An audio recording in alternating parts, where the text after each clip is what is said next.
3. Well, welcome Washington County Democrats to another of our series of down the ballot interviews with Democrats running for governor in Oregon. And today's candidate is Nick Kristof. And just a quick disclaimer up here, we know there's a lot of media attention going on about Supreme Court case and eligibility to be on the ballot. And we are operating today as if he will be on the ballot because these are the candidates. And if the Supreme Court decides to rule, we'll have the interview ready to go.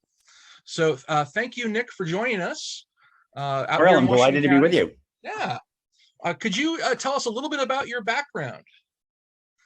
Sure. Well, I'm speaking to you right now from the family farm outside Yamhill, between Yamhill and Gaston. The farm dogs may chime in any moment.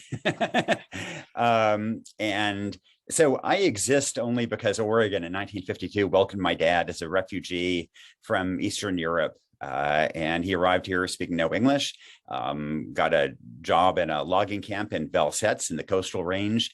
It was a good union job, which enabled him to work his way to earn enough money and then work his way through Reed College, then go on to grad school, meet my mom. Along came me. Yep.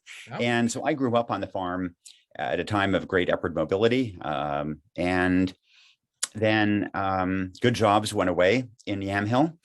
And meth arrived, and our strong social fabric unraveled very quickly.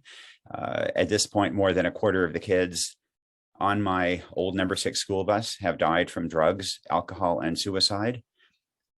For me and for my wife, Cheryl, one of the real milestones was when a schoolmate of mine who had become homeless in McMinnville, she froze to death on a winter night.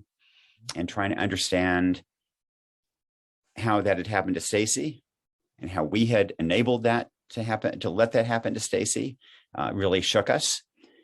I was a New York Times columnist flying around the world covering humanitarian crises, but I come home and it always felt like there was a humanitarian crisis unfolding right here. And so Cheryl and I did everything we could with nonprofits, we reorganized our family farm to try to help. We wrote a book and did a PBS documentary about the crisis in working class America, but it felt fundamentally as if this was inadequate. And so I left my New York Times column and came here to run for governor to try to fix some of these problems that we see all around us. Wonderful. So the first 2 questions that I've been asking every candidate, the first one is one that we don't really hear people talk about very much, and that's why are you a Democrat? I'd say it's not even just a question of effective government, although it is that. It's not just a question of good governance, although it is, but maybe more than anything, it's a question of a party with a moral compass.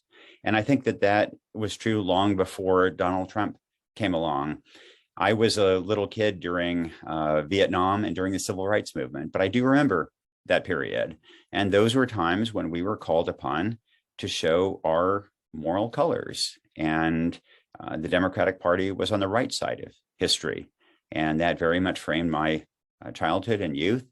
And it made me determine that I wanted to be a Democrat. And then, going through the Reagan era and then covering the Bush wars just underscored that more than ever. And, I look around Oregon today and the problems that have enveloped my community and that have enveloped so many other parts of the state, we're the party that has some hope of actually tackling these really tough problems. So that moral compass to me is supreme. And then we also asked the question that every candidate always gets asked, why are you running for governor? So I want to tackle the problems we see all around us, the problems of homelessness and affordable housing, the problems of mental health and addiction treatment that we see around us, the problem of education from pre-K through higher education, the lack of childcare. I don't think one can walk through downtown Portland or Salem or Eugene or Yamhill or Coos Bay or LeGrand and think that this is a golden age of good governance. We can do better in this state. And for me, it's personal because of having lost so many people on my old school bus, in my community. And right now I have two good friends who are just on the precipice of homelessness. And they have two small kids, a 2-year-old and a 4-year-old. We would be so much better off working with them, providing mental health services, providing addiction treatment. Instead, we as taxpayers are supporting their children in foster care. We will be supporting them when they are on the streets and unsheltered through emergency rooms, through, unfortunately, probably incarceration. And this is a human tragedy. It's a fiscal tragedy. This is not the way we should be doing things. We rank Oregon now, we rank 51 out of 51 states in mental health treatment. We rank second behind only California in unsheltered homelessness. This is not the best we can be.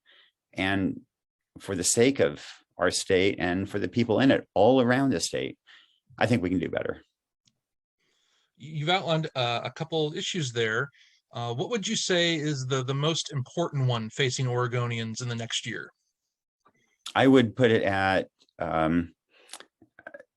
homelessness, slash affordable housing. They obviously go together. I was just on a campaign swing along the coast, and yesterday in Licking City, I learned of a woman who has been living in her car for a year, even though she has a colostomy bag. Imagine managing colostomy hygiene when you're homeless, living in a car. Mm-hmm. And it's not that she's can't find a job. She's employed. She has a job at a local supermarket in Licking City, but even so can't afford housing.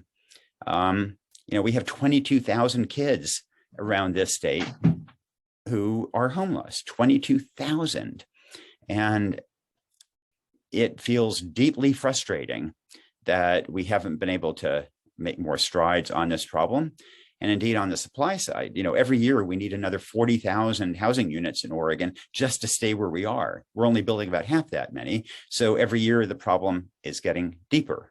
And we already have a shortage now of 140,000 housing units in Oregon. So we have a housing crisis not only in Portland, but also in Lincoln City. Even Burns has a housing crisis. This is a statewide problem. And I do think that, we need new vision and leadership to tackle it. It's always very interesting to me, working in public policy in the legislature and hearing rural folks come in, urban folks come in, suburban folks come in. We all have the same problems. The divide seems to be in how these different groups all want to address the problem. So it's always just fascinating to hear, homelessness, drugs, those are all common problems no matter where you go in Oregon. So the urban rural divide is not that those issues aren't impacting some communities and some are not. It's that it's impacting all of us. That's right. And of course, the urban rural divide, because I have one foot in either side of it. And I just, I can't tell you how frustrating it's been during the pandemic, because I have so many friends out here in the northern end of Yamhill County who refuse to get vaccinated. And it feels as if the more Salem calls on them to get vaccinated, the more resistant they are, and the more my group, we don't get vaccinated. And we are now so polarized, so embittered, and so many people are getting their news from all kinds of crazy right-wing sites that it's so difficult to do public health, so difficult to do economic governance, so much difficult to do that. But we've got to tackle that divide, and that it's not optional. It's not, we've got to try to, it's a matter of we can't manage this state effectively unless we get a better handle on it. And, look, there's no wand to wave and it'll go away, but I do think we can lower the temperatures a little bit. I think we can lower the toxicity a little bit. I think that, that's partly a function of going out and doing town halls in rural areas. I've been campaigning in these places. I can have conversations with people, even about the most toxic of issues like gun policy. And it's hard, it's difficult, but when we have these conversations, it just lowers the hostility a wee bit. And it also has to involve a frank conversation about what the business model is for some of these places that have been left behind. You know, Lake County is not only the poorest county in Oregon, it's also the only county that has gone downhill in per capita income. A governor has to be perceived as the governor of Lake County, as well as of the I-5 corridor, and to offer a vision for people in Lake County. And I think there are economic models that can work, mostly in clean energy, that can provide jobs there, while also, you know, helping save our planet and providing clean energy for the rest of the state and the rest of the country. Well, you've been a journalist for most of your adult life, and so you often see yourself reporting on things. What has been your experience when dealing with the inner workings of government themselves? Like, what do you have any experience working with the Oregon legislature by chance? Not since I was I think it was a high school, a sophomore, and I sponsored a bill to eliminate school fees, which was a long time ago. But what I do bring is a focus on accountability. I'm in the accountability business. I have been my whole career. My career has been standing with people who've been elbowed aside by their governments and doing everything I can to support them, no matter who stands in the way. And I do think that one of the reasons why well-meant legislation goes astray is that people sit in a conference room in Salem and pass a well-meaning measure and issue a triumphant press release, but there isn't adequate follow-through. There isn't adequate execution. There isn't adequate monitoring afterward to see how it's going, and then a self-correction, because nothing ever works as perfectly as we would like. And that is what I've been doing for 40 years, my whole life, trying to hold governments accountable for actually getting results for people who need it most. You know, as I look at the state and the way the employment department has just perennially failed its people, and during the pandemic, when people most needed unemployment assistance, that's when they couldn't get it. Housing assistance, people at risk of eviction because the money that was in the pot couldn't go out to them, or, you know, paid family leave, a great measure, but because of lack of follow through, it still didn't happen. And I think too often in Salem, the pattern has been that when there's a hard problem, instead of tackling it, you know, people set a goal for, you know, okay, well, here's what we're going to do in 2035 or 2040, and there isn't a clear pathway to that goal. It's just a target that is announced, and we can do better. So, focusing a little more on the campaign here, every campaign generates support. Do you have any notable endorsers that Washington County Democrats might know? Yeah, I'm proud that the biggest private sector union in Oregon, UFCW, Local 555, has endorsed me, was also our biggest single campaign contributor. And you know, those are frontline workers. And I think, you know, like a lot of voters, they didn't necessarily, they hadn't worked so closely with me as they might have with others, but they were just desperate for change. Yeah. They thought Oregon is at an inflection point. They walk through cities and they think homelessness is getting worse, that housing is getting less affordable. And so I was delighted that they endorsed me and have been working with me and have been supporting my campaign. And so I'm, and also I must say we've had sort of remarkable backing from around the state. We've had more than 6,000 donors from all around Oregon, from 35 of the 36 counties. If anybody watching this has a relative in Sherman County, Sherman County is the one holdout. We would love to get a donation from Sherman County. But again, I think that's, far more donors and far more varied donors than any other candidate. And that's just a reflection of this yearning to get Oregon back on track. What's an interesting fact about yourself that voters would be surprised to learn about you? I'm a backpacker. Maybe my my therapy is to go out in the woods, and so my daughter and I hiked from Mexico to Canada on the Pacific Crest Trail, and in chunks, about 300 miles at a time, and it. We got lost in the snows of the Three Sisters, and we inadvertently followed a bear. I mean, everything that could have gone wrong did go wrong. But boy, what an amazing parenting experience! And just the cathedral of the wilderness, I think, is just so special. Wonderful. Well, we're going to turn to some questions now from some local activists in the county party. So our first question comes from Lindsay W. in Tigard, and she wants to know, what do you think of timber unity? Well, if it were actually providing unity, then that would be one thing. But the problem is it's actually kind of timber disunity, and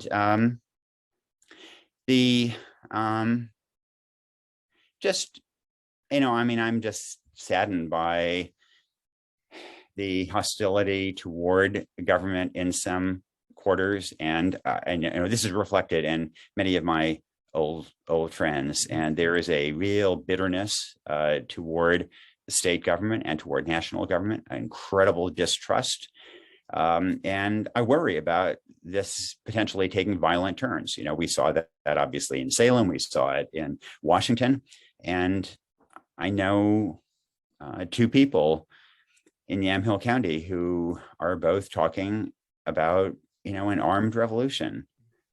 I do think that we're at a point where it's scary, and, terrible things can happen. And so I think it becomes really important for us to try to lower that temperature without abandoning our moral compass, which is the central thing we need to do, and also address some of the misinformation and disinformation that is creating this antagonism and this hostility, and making sure that we improve our communications toolbox to try to bring people together. I don't come at this with a legislative toolbox experience. I do come at this with a communications toolbox, as Tom McCall did so many years ago when he went out of journalism and became governor. And I think that some of the most powerful tools a governor has are the bully pulpit, that convening power of the governor, the ability to articulate an agenda for a state and then rally the public behind that agenda and create leverage to help achieve that shared agenda. And that's very much how I want to lead this state. Okay. Our next question comes from Maureen, who lives in Rock Creek. How can we advance policy goals and also avoid costly legislative walkouts? Well, this kind of goes to the same question of, the fracturing of the Republican Party and of the legislative process in Oregon. And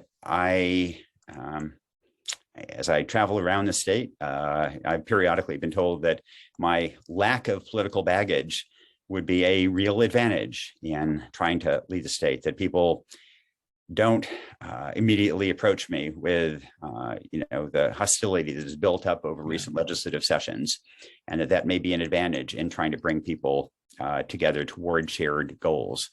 I think that we also do have to make clear that a governor is going to be a governor of all of Oregon, and that governor is also going to offer a vision and leadership that is going to support parts of the state that feel deeply left behind.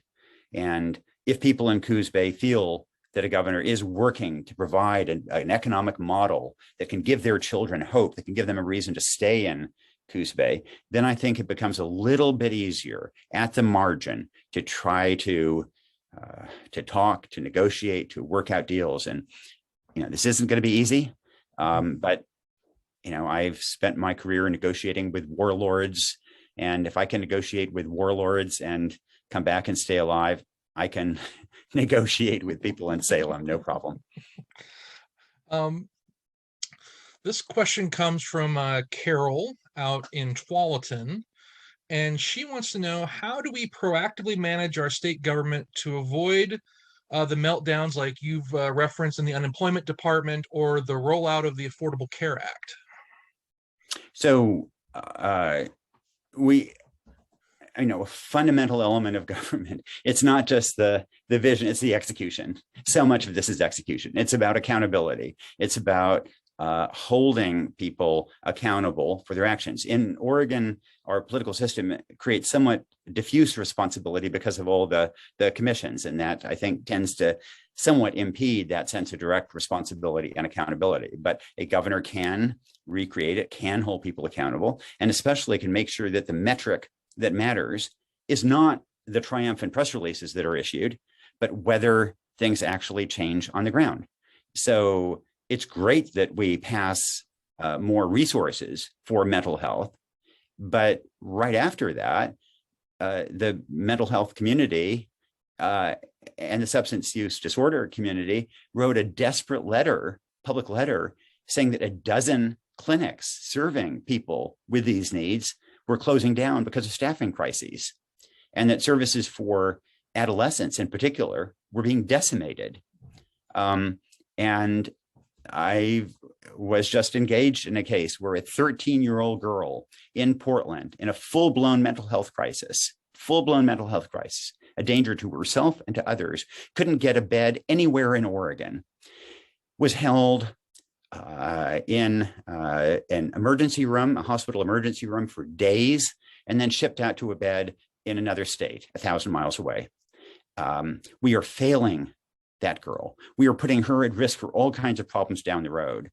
And this doesn't happen in other states. It's what happens to kids like that is the metric of our progress or failure to progress in supporting people with mental health needs. So I've been in the accountability business my whole career as a journalist, and that's how I will approach the governor's job. That it's great to have well-meant legislation emerging from conference rooms in Salem, but what ultimately matters is that follow through, that execution, that accountability at the grassroots level. Our next question comes from Corrine in Tigard, and she'd like to know, what policies and budget priorities would you propose or implement? So my priorities would be, on the one hand, the homelessness / affordable housing issue. There, I think it's partly a resource question, but it's also just better policies. Then we have, the mental health and addiction treatment bucket. And there we need more resources, but especially we need to address the staffing crisis. And there are ways we can do that. We can increase the throughput for nurses, for social workers, et cetera. And then maybe the third would be the issue of education from early childhood. Early childhood education, maybe the highest return investment we can make in America, and on through high quality pre-K, through K through 12, through higher education. All 36 counties in Oregon are child care deserts for infants and toddlers. All 36 counties. We don't achieve this in a single county. And when we get early childhood programs right, we not only support those kids, but then we also make it easier for parents to get childcare and to get good jobs and support their families. And I guess the fourth pillar priority would be climate change, with a real emphasis on making Oregon a hub for climate technology and clean energy. Everything from ocean waves to generate electricity, to offshore wind, geothermal, battery companies like we already have, like ESS, carbon capture sequestration and basalt formations in Eastern Oregon, the whole panoply. Because whoever, Washington State would like to be the climate tech capital for the US. California would like to be that climate hub. Texas would like to be it. It is so Oregon. We have so many advantages, and those will create great jobs. They will help save the planet. And they will be, it's going to be somewhere. I would love for it to be in Oregon. Wonderful. Well, our last question has to do with COVID and the reactions people have had. And Carol in Tualatin, this is her second question. She would like to know, what would you say to a person that is hesitant to get a vaccine or is uncomfortable with the vaccine? Sadly, I have this conversation all the time, and there fortunately is quite a literature about this from the psychology literature about how we engage people, what works.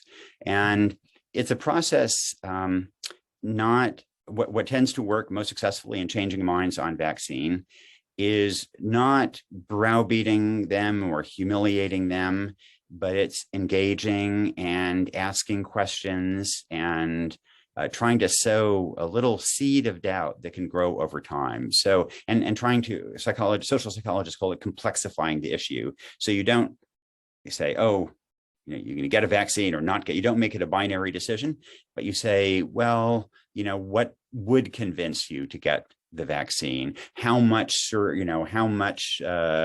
what would push you over the line, or what factors? You try to make it a bunch of factors rather than just one.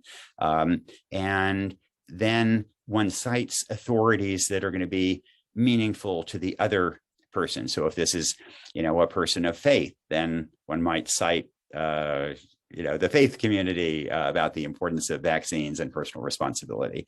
And none of this works terribly well, but it has helped over time to improve vaccination rates. And there's quite a good literature about that. And I do think in some ways that's kind of a metaphor for how we can move forward as a state, that there are deep fissures here and we are enormously divided. But as you suggested earlier, we also share a lot of problems we care about. Addiction, mental health crises, they're a problem all over the state. We've lost more Oregonians since the pandemic began to addiction than we have to COVID-19.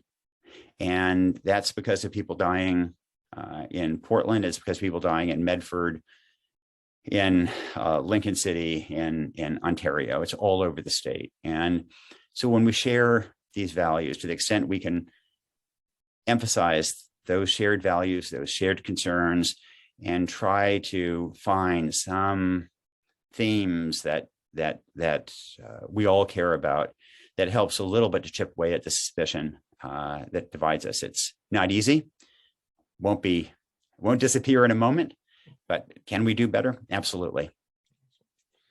Well, I'm just going to wrap us up here before I hit stop record and say thank you, candidate Nick Kristof, for joining Washco Dems in our Down the Ballot interviews. And we'll be hopefully seeing more candidates in the coming weeks as we get closer and closer to election day for the May primary. Thank you all. Thanks so much.